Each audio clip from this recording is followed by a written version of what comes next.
I'll be talking about our practical application piece for our wholeness and health portfolio.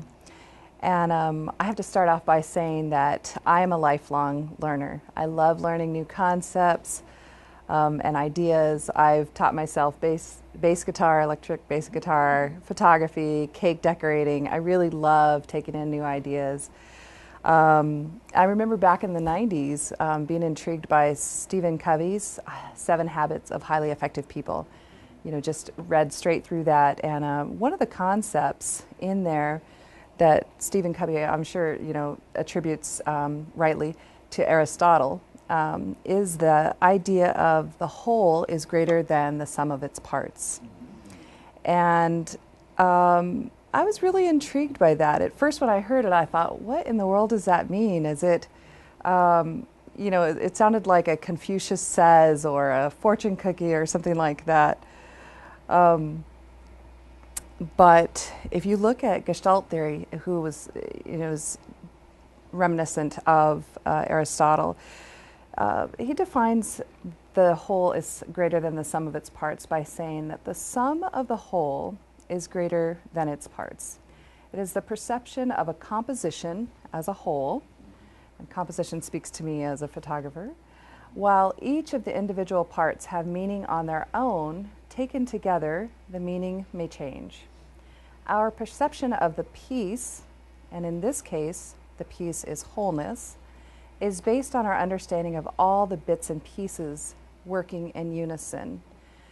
And in this scenario, the bits and pieces that we're talking about are going to be all of the modules that are included in this course.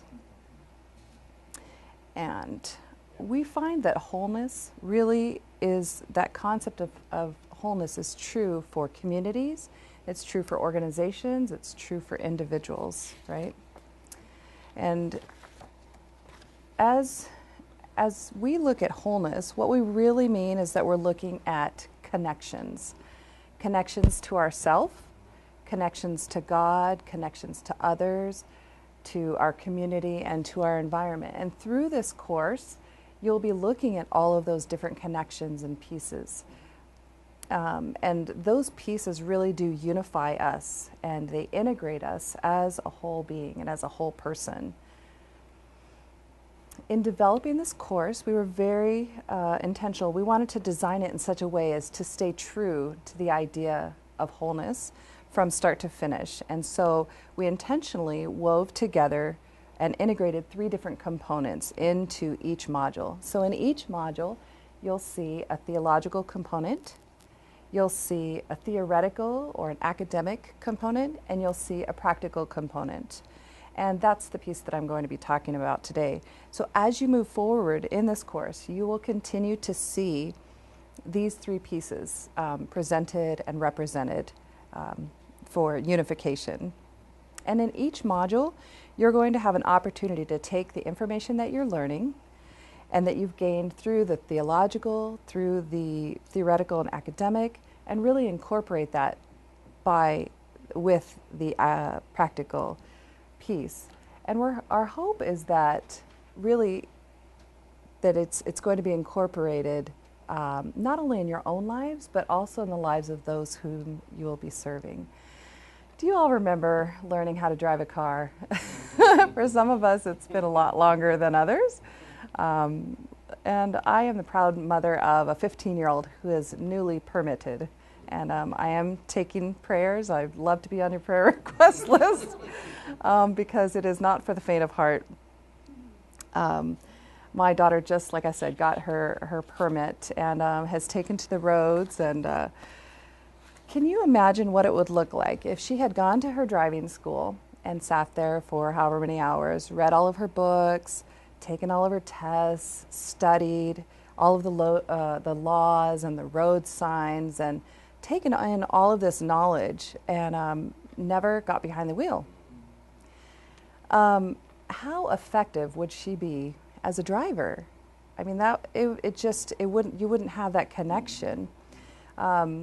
I have to tell a story, and I've asked her for her permission to tell this story. But when the very first day that we got behind the wheel, like I said my prayers, and for not only for myself and for her, but for all the other people on the road. Put my life in the hands of my precious daughter and got on the other side of the car with her. She takes off and she's doing just fine. She ends up asking me, can I turn right on a red? Oh, sure, you can turn right on a red. And before we know it, we come to the intersection. It's a red light, and she proceeds right to go turning right. And I said, no, no, no. And I had tried really hard not to holler at her while she was driving. And I had her stop the car, and I said, sweetheart, you have to stop, and then you may turn right on a red. We had a little bit of a communication break there. And I've kindly reminded her that when she was 5, she learned to stop. A red means stop, and green means go. So we had that. So she had some stops and starts, and it wasn't flawless. She was very nervous starting out, and I have to say, she was, the more she practiced it, the better she got. And as you're going through these different modules, and as you're putting into practice all of the things that you're learning theoretically and academically, and you're putting that into practice, you're going to get better and better. She was so funny when the first day we went out. She said, I'm so nervous. Everybody's behind me. And we had a guy pass her on the right because he was so frustrated because she was driving too slowly. And so I came up with this idea for creating a sign for our car.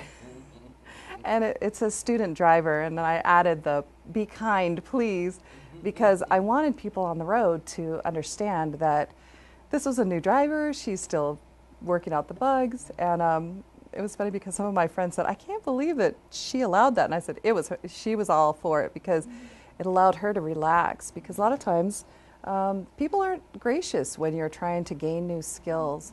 And so this was a way for those on the road to hopefully have a little bit of grace for her.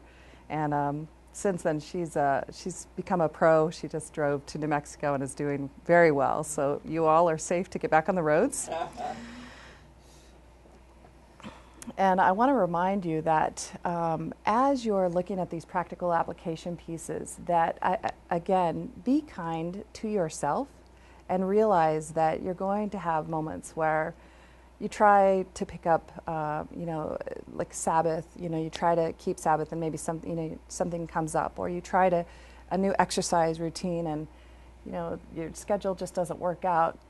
So my encouragement is to be kind to yourself.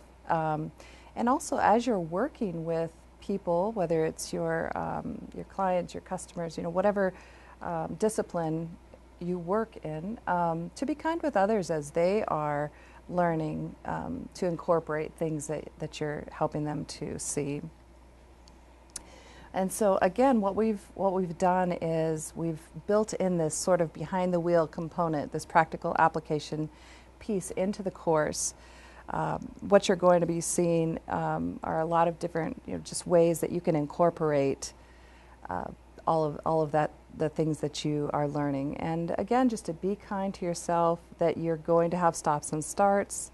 You may turn red, fail to stop at a red before turning right, so to speak. But just enjoy the journey, keep driving, and keep practicing all of the things that you're learning.